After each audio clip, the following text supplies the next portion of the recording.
እንደምንሰነበታችሁ የእግዚአብሔር የአምላካችን ስም የተመሰገነ ይሁን። ዛሬ ደግሞ እንደገና ተገናኝተናል። እግዚአብሔር ፈቅዶ በእግዚአብሔር ጊዜ እግዚአብሔር ረድቶን በዚህ በማይለወጠው ለዋጭ ርዕስ ዙሪያ የተወሰኑ ነገሮችን አብረን ለማየት በጣም ወሳኝ የሆኑ ነጥቦችን አነሳለሁ። ዛሬ በተለይ በጋብቻ ውስጥ የምትኖሩ ሰዎች በጋብቻችሁ ውስጥ የተገባችሁበትና አብራችሁ የምትኖሩባቸውን ምክንያቶች እንደገና ሪቫይዝ የምናደርግበት እንደገናም ደግሞ ለማግባት እየተንደረደራችሁ ያላችሁ ይሄ ጋብቻ ወራትም ከመሆኑ አንጻር እንዲሁም ደግሞ ወደፊትም ለማግባት የምታስቡ ሰዎች የምትጋቡባቸውን ዋና ዋና ምክንያቶች መረዳት እንድትችሉ የተወሰኑ ፖይንቶችን አብረን እናያለን። ጌታ የተመሰገነ ይሁን እና ባለፈው ጊዜ እንደተነጋገርነው ብዙ ነገሮችን አንስተናል። ምናልባት በተደጋጋሚ የተወሰኑ ሐሳቦችን ደጋግሜ ሳነሳ ወድጄ አይደለም። ይሄ ጉዳይ በጣም አሳሳቢ ስለሆነ የትዳር ጉዳይ በተለይ በዚህ ጉዳይ የተወሰነ ነውሃ ሰዎች ኖሯቸው እንዲገቡ ካለ ጉጉት ካለ ፍላጎት የተነሳ ሐሳቦች ቢደጋገሙም በደስታ እንድትሰሙትና በትዕግስት እንድትከተሉኝ በጌታ ፍቅር ጠይቃችኋለሁ። ዛሬ የተወሰኑ የምንጋባባቸው ዋና ምክንያቶችን አነሳለሁ። ይሄንን ሳነሳ ተጋብታችሁ የቆያችሁ ሰዎች 1ም 5ም 10ም 15ም እንደኔ 31ም የኖራችሁ ሰዎች ካላችሁ ምክንያቶቻችሁን ቼክ አድርጉ። በጣም ብዙ ሰው የሚያገባበት ምክንያት ጠፍቶበታል። እንደገናም ደግሞ ያገባበትን ምክንያት ጠፍቶበት ብዙ ፍርታም ሰዎችን የምናይበት ጊዜ ነው ያለው። ስለዚህ የምንጋባባቸው ዋና ዋና ምክንያቶችን እናነሳለን። ስለዚህ ዋና ዋና ምክንያቶቹ ምንድነው? ዛሬ ወጣቶች ታገቡ የምትንደረደሩባቸው ምክንያቶች ምንድን ናቸው? ብዙ ጊዜ አንስቻለሁ። ለልጅ ተብሎ እንደማይገባ ነግሬያቸዋለሁ።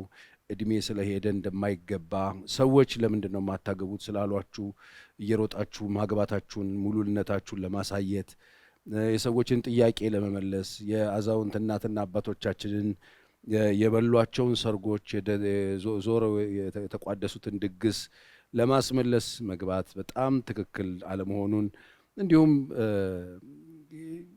በተለያየ ጊዜ እንደማነሳው ይሄ የውድድርና የፉክክር ነገር ከላይ አግብቶ እኔ ማን ከማን ያንሳል የሚል ሐሳብ ይዞ መግባት ዋጋ እንደሚያስከፍል በተደጋጋሚ አንስቼ ተናግሬያለሁ። ዛሬ ዋና ዋና የሚባሉ የምንጋባባቸውን ምክንያቶች በተወሰነ መልኩ ዛሬ የተወሰኑ ፖይንቶችን እናያለን። የሚቀጥለው ሳምንት የተቀሩትን እናያለን። ይህንን ትምህርት ለእናንተ አስተምሬ እንደገና ደግሞ በሶሻል ሚዲያም ላይ በዩቲዩባችን ላይ እንዲሁም በልዩ ልዩ የዚህ አሁን ዘመኑ ያመጣቸው ሚዲያሞች ላይ ተቀምጦ ምናልባት በተለያየ ቦታ ሰዎች ቢያገኙትና ምናልባት ሊያገቡ ፈልገው ለምን እንደሚያገቡ የማያውቁ ሰዎች ቢኖሩ ይህንን መሰረታዊ የሆነውን እውነት እንዲረዱት እንዲያውቁት ለመርዳት ነው እዚህ ጋር የቆምኩትና እግዚአብሔር የተመሰገነ ይሁን። እግዚአብሔር እንዲያስተምረን አጭር ጸሎት ጸልይና አብረን እንቀጥላለን። ቅዱስ እግዚአብሔር አባታችን እጅግ አድርገን እናመሰግንሃለን። ዛሬ ደግሞ እንደገና በዚህ በማይለወጠው ለዋጭ አንተ የኔ ባልከው ደግሞም በዘመናት መካከል እየገቡ ሰዎች የሚለወጡበት ሰዎች የሚታረቁበት የሚሰሩበት የሚቃኙበትን ትልቁን ተቋም ዛሬም እንደገና ሰዎች የሚገቡባቸው ምክንያቶች እንዲረዱ እንዲያውቁ በዚህ አንተ ተገኝተህ እንድታስተምራቸው እንድትናገር በጌታ በኢየሱስ ስም እለምንሃለሁ። ታናሽ ባሪያህንም እርዳኝ። ጊዜያችንን ለስም ክብር ውሰደው። አንተ ተጠቀምበት በጌታ በኢየሱስ ስም አሜን። እንግዲህ በርካታ ምክንያቶች አሉ። ከምክንያቶቹ መካከል አንደኛውና ዋናው ሰዎች ለምን እንደምትጋቡ ወይም ለምን እንደምንጋባ አሁን ከረንትሊ እየጠየቅኩ ነው በርካታ ሰዎች ይህንን እየመለሱትም አይደለም።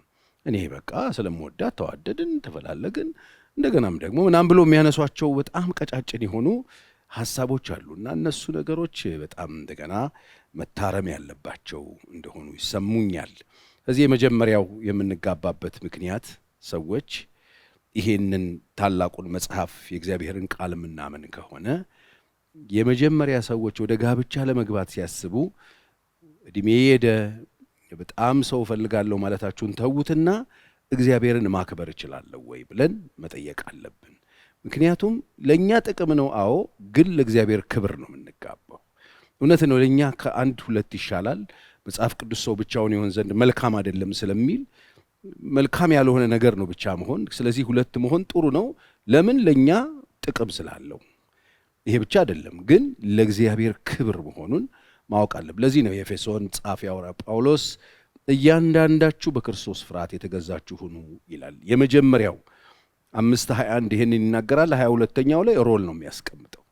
ስለዚህ የመጀመሪያው ፖይንታችን የሚሆነው እግዚአብሔርን ለማክበር ነው። ለዚህ ነው አንደኛ ቆሮንቶስ 10 ከዚህ በፊትም አንስተነዋል ይህን ጥቅስ በጣም ስለምወደው ቁጥር 31 እንዲህ የምትበሉ ወይም የምትጠጡ ብትሆኑ ወይም ማናቸውንም ነገር ብታደርጉ ሁሉን ለእግዚአብሔር ክብር አድርጉት ይላል መጽሐፍ። ሁሉን ለእግዚአብሔር ክብር አድርጉት።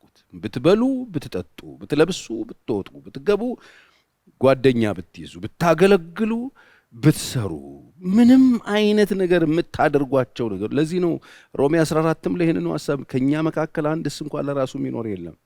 በሕይወት ሆነን ብንኖር ለጌታ እንኖራለን፣ ብንሞት ለጌታ እንሞታለን። እንግዲህ በሕይወት ሆነን ብንኖር ወይም ብንሞት ለጌታ ነን ይላል መጽሐፍ። ስለዚህ የምናደርገው ነገር በሙሉ ለእግዚአብሔር ክብር እንዲደረግ መጽሐፍ ቅዱስ ያስተምረናል። ስንቶቻችሁ ናችሁ ጓደኝነት ስትይዙ ወይም ደግሞ ትዳር መስርታችሁ ስትኖሩ የምኖረው እግዚአብሔርን ለማክበር ነው ብለን ጠይቀናል ወይ? እንደገና ደግሞ ለማግባት በጣም ምንሮጥ ሰዎች እግዚአብሔርን ለማክበር ሬዲ ነኝ ወይ? የምታደርጉትን ማናቸውንም አይደለም ማግባት፣ የምትበሉት የምትጠጡት ቢሆን ማናቸውንም ነገር ውስጥ አለ ጋብቻ። የምታደርጉት ሁሉ ለእግዚአብሔር ክብር አድርጉት ይላል። ስለዚህ የምናደርገው የምንጋባው ለማን ክብር? ለእግዚአብሔር ክብር። እግዚአብሔርን ለማክበር እግዚአብሔርን ማወቅ በጣም ያስፈልጋል። በምንድን ነው የሚከብረው እግዚአብሔር? እውነት እግዚአብሔርን እናክብረው ብንል በምን እናከብረዋለን? ለዚህ ነው መጽሐፍ ቅዱስ የምትሰሩልኝ ቤት ምን አይነት ቤት ትሰሩልኛላችሁ? ለእኔ ቤት ብትሰሩ ምን አይነት ቤት ትሰሩልኛ? እኔ ሰማይ ዙፋኔ ነው፣ ምድር ደግሞ የእግሬ መረገጫ ናት። የምትሰሩልኝ ቤት ምን አይነት ነው አለ። በጣም ወድሃለሁ፣ አንተን አከብርሃለሁ፣ ልሰራልህ እፈልጋለሁ። ምን አይነት ቤት ነው የምትሰሩልኝ? እኔ ሰማይ ዙፋኔ፣ ምድር የእግሬ በጣም ትልቅ ነው ማለት ነው። ይልቅ ምን ይላል? እኔ ወደዚህ ወደ ትሁት መንፈሱ ወደ ተሰበረ በቃሌ ወደሚንቀጠቀጥ ሰው ደግሞ እመለከታለሁ ይላል። አያችሁ፣ ይህ ትልቅ እግዚአብሔር ምንም አይነት ቤት ሰርተን ልናስገባው፣ ምንም አይነት ነገር ፈጥረን ና እዚህ ላይ ተሾም ልንለው አንችልም። እሱ ማንን ነው የሚመለከተው?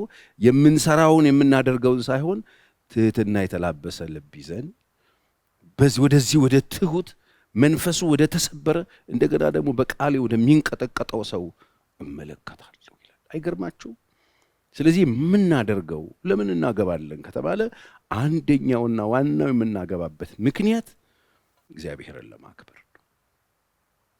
ስንቶቻችን በትዳራችን እግዚአብሔርን እያከበርነው ነው?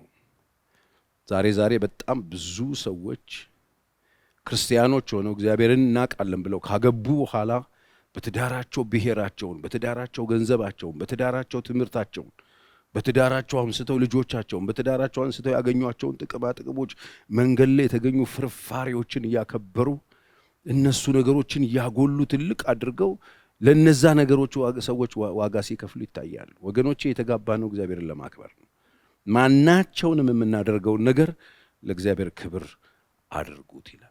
ስለዚህ የሚደረገው ለሱ ነው። የምንጋባው ለእኛ ጥቅምም ቢሆን እውነት ነው፣ ለብቻ ከመኖር በጋራ መኖርም ቢሆን በዛ ውስጥ ግን እግዚአብሔር እንዲከብር ነው የመጀመሪያ። ሁለተኛ የምንጋባበት ምክንያት ምን በቀደምም ሰርግ ላይ አንስቼዋለሁ የነበራችሁ ሰዎች፣ የምንጋባበት ምክንያት ጓደኝነትን ለመመስረት ነው።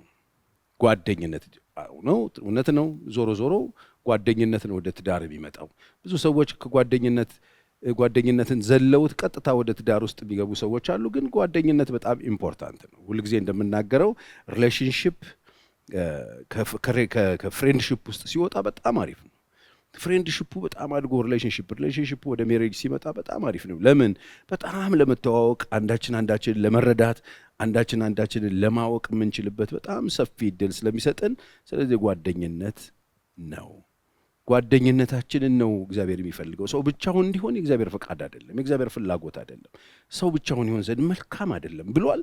ስለዚህ ሰው እንዲኖረው እግዚአብሔር ይፈልጋል። ወንድ ሴት እንዲኖራት፣ ሴት ደግሞ ወንድ ሴት እንዲኖረው፣ ሴት ደግሞ ወንድ እንዲኖራት እግዚአብሔር ይፈልጋል።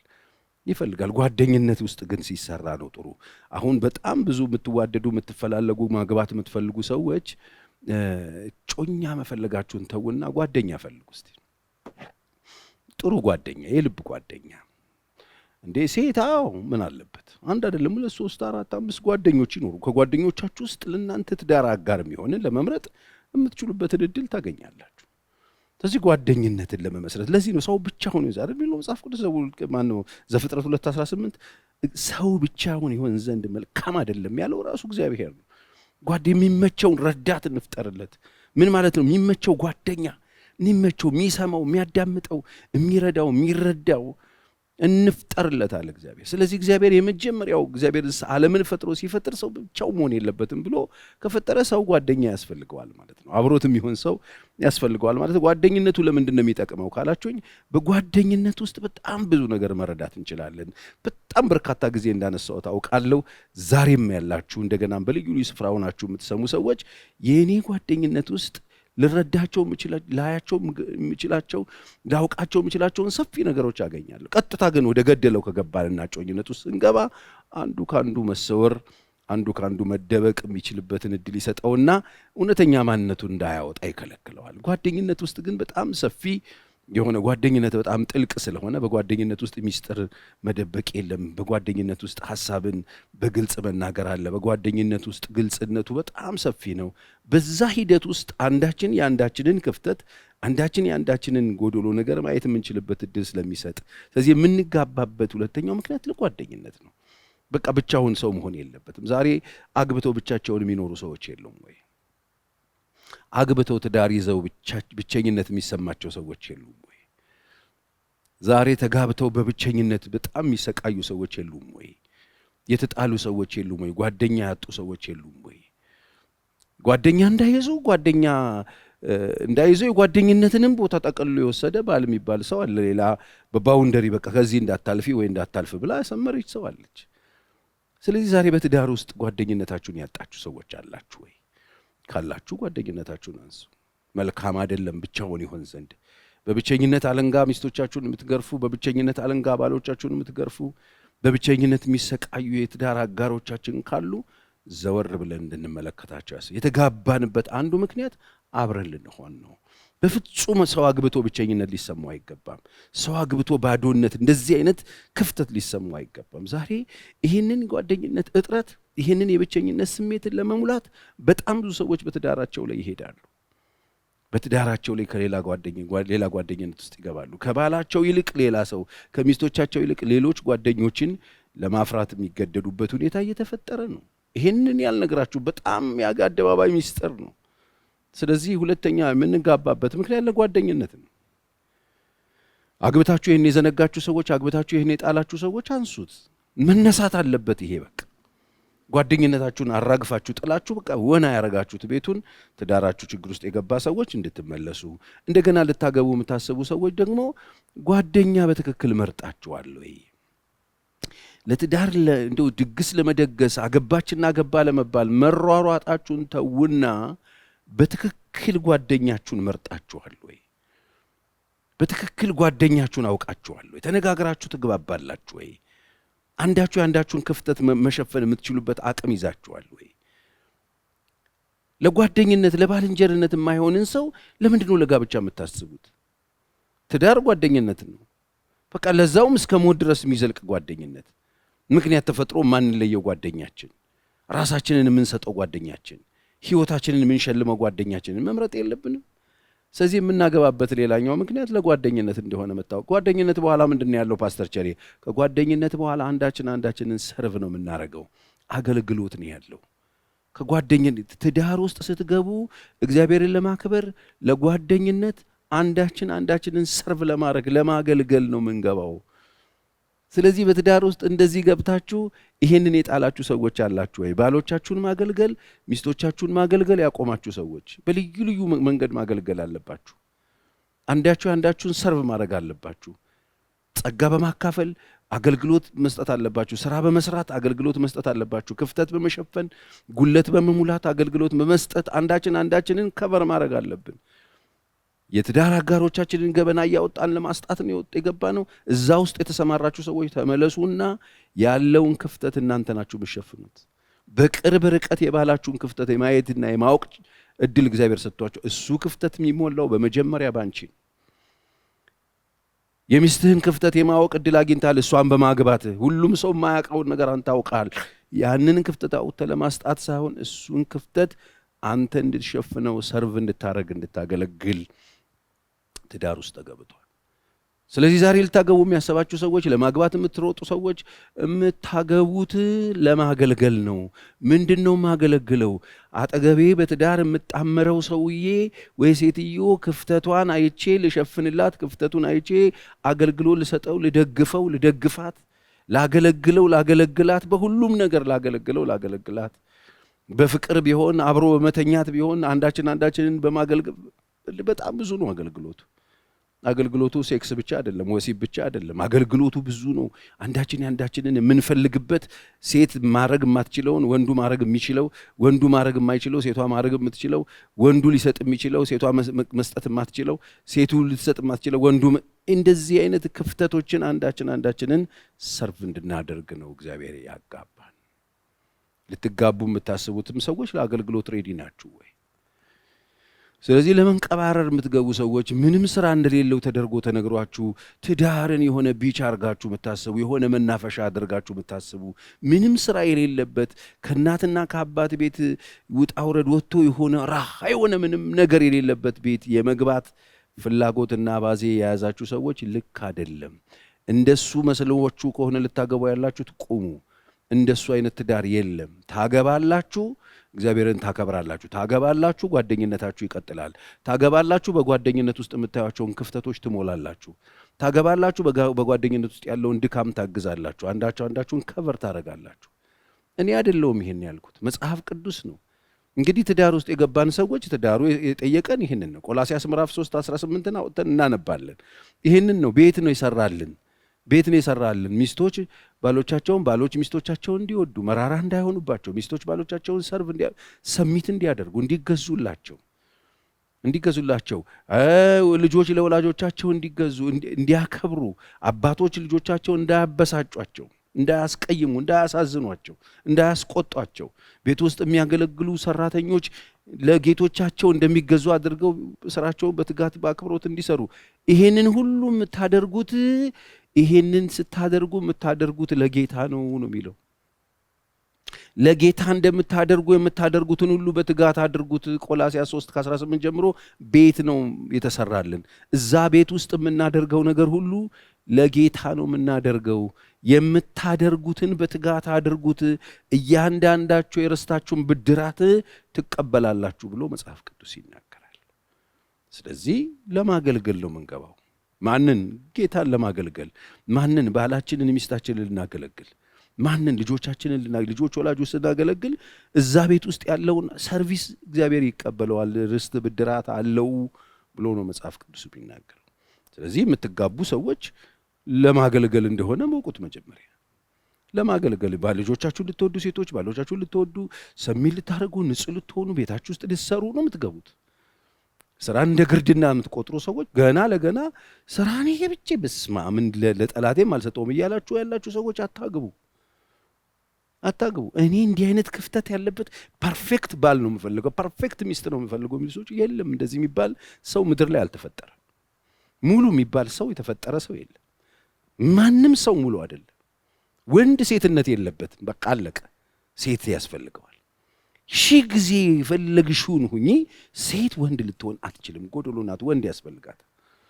አለቀ። ሰው በዚህ ምድር ላይ ማምጣት ልጅ መውለድ እፈልጋለሁ ሳለ ቃለ ሴት ያለ ወንድ፣ ወንድ ያለ ሴት አያመጡ። ውሸት። ስለዚህ ሙሉነት ያለው አንዳችንን ከበር በማድረግ አንዳችንን ሰርቪስ በመስጠት በማገልገል ነው። አንዳችን ለአንዳችን ምቾት በመስጠት ነው። አንዳችን ለአንዳችን ምቾት ለመስጠት አገልግሎት የምንሰጠው ምቾት ለመስጠት ነው። ጎዶሎውን በመሙላት የጎደለውን በሙላት የተበላሸውን በማስተካከል የተጣመመውን በማቃናት ያየናቸውን ክፍተቶች በቅርብ ርቀት ባል ሚስት የባልን ነገር ከቨር አድርጎ ሰርቪስ ለመስጠት ነው የምንጋባው። ዛሬ የምትጋቡ ሰዎች፣ ልታገቡ የምታስቡ ሰዎች ለምንድን ነው ልታገቡ የፈለጋችሁት? የምታገቡበት ምክንያት ይሄ ነው። ሌላ ምክንያት የለም። ሰው ለማግባት እየተንደረደረ ሲል ሌላ ምክንያት አይሰራለትም፣ ሌላ ምክንያት አይጻፍለትም። ይሄው ነው።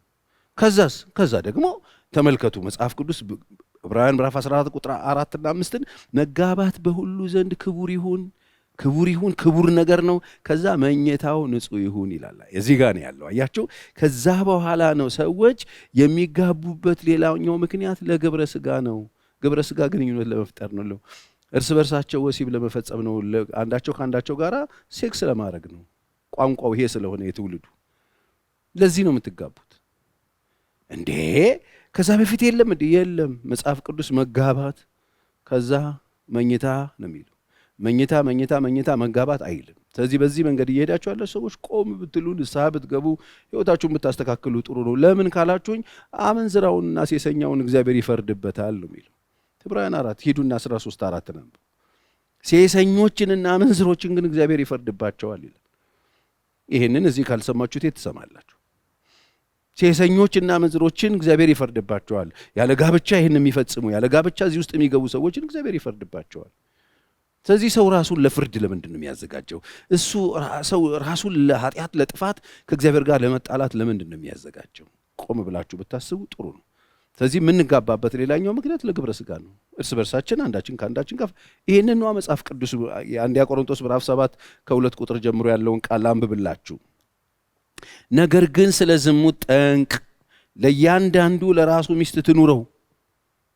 በቃ በዝሙት ጠንቅ ምክንያት ሄዶ እንዳይወድቅ፣ ዝሙት እንዳይፈጽም፣ ሴሰኛ እንዳይሆን እንዳይወድቅ የሚለው የሆነ መናፈሻ ይፈልግ፣ የሆነ የሚዝናናበት ጓደኛ የያዝ፣ ሴት ወንድ ደግሞ ሴት የያዝ አይደለም የሚለው እያለ ያለው የራሱ ሚስት ትኑረው፣ ለእያንዳንዲቱም ደግሞ ለራሷ ባል ይኑራት።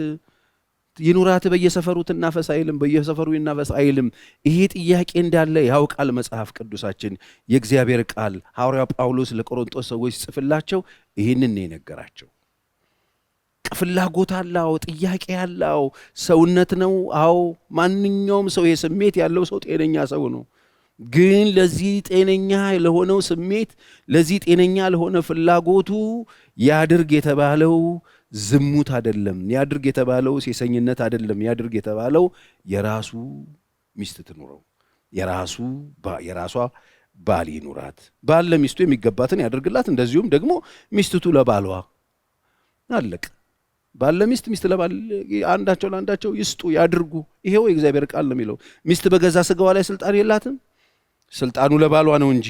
እንዲሁ ደግሞ ባል በገዛ ስጋው ስልጣን የለውም፣ ስልጣኑ ለሚስቱ ነው እንጂ። ለጸሎት ተጉ ዘንድ ተስማምታችሁ ለጊዜው ካልሆነ በቀር እርስ በርሳችሁ አትከላከሉ። ይሄ ስለ ትዳር ነው የሚያወሩ። ስለዚህ የተጋባንበት ሌላኛው ምክንያትም ነው ሲባል ለወሲብ፣ ለሴክስ፣ ለግብረ ሥጋ ግንኙነት፣ ለፍላጎት፣ ወንድ ውስጥ ላለ ፍላጎት፣ ሴት ውስጥ ላለ ፍላጎት የተጋባችሁበት ምክንያት ይሄ ነው። በዚህ ይሄ ምክንያት ሆኖ ተጋብታችሁ ይሄንን ጉዳይ እንደ ነገሩ ቆጥራችሁ ግዴለሾች ሆናችሁ አንዱ አንዱን በመከልከል አንዱ አንዱን በመበቂያ እንደ መሳሪያ እንደ ጦር መሳሪያ እየተጠቀመበት አንዱ አንዱን እየበደለበት እያስለቀሰበት እያሳዘነበት እየጎዳበት እንዲኖር የእግዚአብሔር ፍቃድ አይደለም። ስለዚህ የተጋባችሁበትን ምክንያት ጥላችሁታል ማለት ነው። አይኖ በጤና ምክንያት በልዩ ልዩ ምክንያት በዚህ ችግር ውስጥ ያሉ ሰዎች ወይ መታከም ወይ መመከር አለባችሁ። እንዲህ አይነት ችግር ቤታችሁ ውስጥ የተከሰተ ሰዎች ጨርሰው ይሄን ነገር በፍጹም እንዳትነኪኝ እንዳትነካን ተባብለው ረጅም ዓመት ያስቆጠሩ ሰዎች እንዳሉ በየጓዳው አውቃለሁ። ምክንያቱም ስራ ላይ ስለሆነ ያለሁት። እንደገና ደግሞ ይሄንን አሁን ምንም ሳትረዱ ገብታችሁ እኔ አልወድም እንዳትነካኝ እንዳትነኪ ለማለት ከሆነ እየተንደረደራችሁ ያላችሁት ሌላው የምትጋቡበት ምክንያት ለዚህ እንደሆነ ማወቅ አለባችሁ። ተጋብታችሁ እየኖራችሁ ያላችሁ ሰዎች ይሄንን ጨርሶ ያቆማችሁ ሰዎች እዚህ ነገር ላይ ምንም ነገር መነጋገር የማትፈልጉ ወይ መታከም ወይ መመከር የማትፈልጉ ሰዎች ወይ በስነ ስርዓት ጸሎት ወይ መጸበል የማትፈልጉ ሰዎች ምንድን ነው ልናረጋችሁ የምንችለው? እናንተ አንደኛ ትልቁ ተቋምን ወስዳችኋል። የእግዚአብሔር ተቋም ውስጥ ገብታችኋል። እግዚአብሔርን ካላከበራችሁ፣ ጓደኛ ካልሆናችሁ፣ አንዳችሁ አንዱን ሰልፍ ካላረጋችሁ፣ አንዳችሁ አንዳችሁን ካላገለገላችሁ፣ እግዚአብሔር በዚህ ምክንያት የተጋባችሁበት ምክንያት ይሄ ሆኖ ሳለ በመከላከል ላይ የተመሰረተ ህይወት እየኖራችሁ ያላችሁ ሰዎች ለጸሎት እንኳን ከሆነ ይላል፣ ለጸሎት ሲሆን ተስማምታችሁ ይላል። በጸሎት እንኳን ምክንያት አይቻልም። ተስማምታችሁ ለጊዜው ካልሆነ ማለት ለአጭር ጊዜ ተስማምታችሁ በሁለቱ ሰዎች ስምምነት ለአጭር ጊዜ ካልሆነ በስተቀረ በፍጹም አንዳችሁ አንዳችሁን አትከልክሉ ብሎ መጽሐፍ ቅዱስ ይናገራል። ለምን ሲባል ራስን ባለመግዛት ሰይጣን እንዳይፈታተናችሁ ደግሞ አብራችሁን ማለት በተለያየ ምክንያት ደግሞ ሰበብ ሐሳብ እየፈጠራችሁ ብሬክ አታድርጉ፣ አትለያዩ፣ አትራራቁ፣ አብራችሁ ማትሆኑባቸውን እድሎች አትፍጠሩ። ለምን ሰይጣን ችግር እንዳይፈጥርባችሁ ራስን ያለ መግዛት ተፈጥሮባችሁ ችግር ውስጥ እንዳትወዱ፣ እንዳትሳሳቱ። ከባሎቻችሁ በጣም ርቃችሁ አትሂዱ፣ ከሚስቶቻችሁ ርቃችሁ አትሂዱ። ብዙ ጊዜ አትለያዩ፣ ክፍተት አትፍጠሩ፣ አብራችሁ ሁኑ። እሱም አብራችሁ ሁኑ። ለጸሎት ካልሆነ እሱም ተስማምታችሁ ለአጭር ጊዜ ካልሆነ በስተቀር ይሄንን አታድርጉ። ለምን ራስን አለመግዛት የሚባል ችግር ውስጥ ገብታችሁ ሰይጣን እንዳይፈትናችሁና ኃጢአት ውስጥ እንዳትገቡ። ዳሩ ግን ይህን እንደ ፈቃድ ላለው እንጂ እንደ ትእዛዝ አይደለም። ሰው ሁሉ እንደኔ ሊሆን እወዳለሁ፣ ነገር ግን እያንዳንዱ ለገዛ ራሱ የጸጋ ስጦታ አለው። አንዱ እንደዚህ ሁለተኛው እንደዚያ ላላገቡና ለሎትጅን ላለው እንደ እኔ ቢሆኑ በእነርሱ መልካም ነው። ነገር ግን በምኞት ከመቃጠል መጋባት ይሻላል እያለ ይቀጥላል ጳውሎስ። ስለዚህ የተጋባችሁበት ሌላኛው ምክንያት 4 ወይ 5ኛው ምክንያታችን ለተራክበው ነው። ይሄን ቋንቋ እንቀይረዋለን። ለግብረ ሥጋ ግንኙነት እንዲረኩ፣ እንዲደሰቱ፣ አንዳቸው ባንዳቸው ደስተኛ ሆነው እንዲኖሩ ነው። ስለዚህ ለማግባት በጣም የምትፈልጉ ሰዎች እነዚህ ነገሮች ገብተዋችኋል ወይ? በትክክል ሰው መርጣችኋል ወይ? አብሯችሁ እግዚአብሔርን የሚያከብር ሰው መርጣችኋል ወይ? እግዚአብሔርን የሚያሳዝን ሰው፣ እግዚአብሔርን የሚያስቀይም ሰው፣ አካሄዱ፣ ኑሮ፣ ህይወቱ እግዚአብሔር የሚባል ማያውቅ፣ ለፈጣሪ ምንም ስፍራና ቦታ የሌለው እንደው እንደ ልቡ የሚሆን ሰው፣ እግዚአብሔርንም ሰውን የማይፈራ ሰው ለጋብቻ እንዳትመርጡ። እግዚአብሔርን ለማክበር ሬዲ ነው ወይ የምታገቡት ሰው? ልታገቡ እያሰባችሁ ያላችሁ ያገባችሁ ሰዎች የጣላችሁትን እግዚአብሔርን ማክበር አንሱ። ከዛ ደግሞ ለጓደኝነት ሬዲ ነው ወይ? ላገባው ያሰብኩት ሰው ያገባችሁ ሰዎች ጓደኝነታችሁን ከጣላችሁ አንሱ።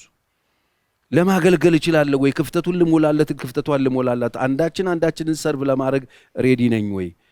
ያገባችሁ ሰዎች ቤታችሁ ውስጥ አገልግሎት ካቆማችሁ አንዳችሁን ሰርቭ አድርጉ። ውርደት አይደለም። የምታገለግሉት ጌታ ክርስቶስ እንደገና ደግሞ ለግብረ ሥጋ ግንኙነት ነው። ተጋቢዎቹ እንዲረኩ፣ እንዲደሰቱ፣ አብረው እንዲሆኑ፣ በዝሙት ጠንቅ እንዳይፈተኑ፣ ሌላ ሰው ጋር እንዳይሄዱ። ይሄ ከሆነ ቤታችን ውስጥ ገብተን የምናደርገውን ነገር ውጪ እያረመጠመጥን ካለ ንስሐ እንግባ፣ እንመለስ። አግብተን የምንኖር ሰዎች ደግሞ መለስ ብለን ይሄ ጉዳይ እንዴት እየታየ ነው እኛ ቤት? የእግዚአብሔር ቃል እንደዚህ ነው የሚያስተምረው።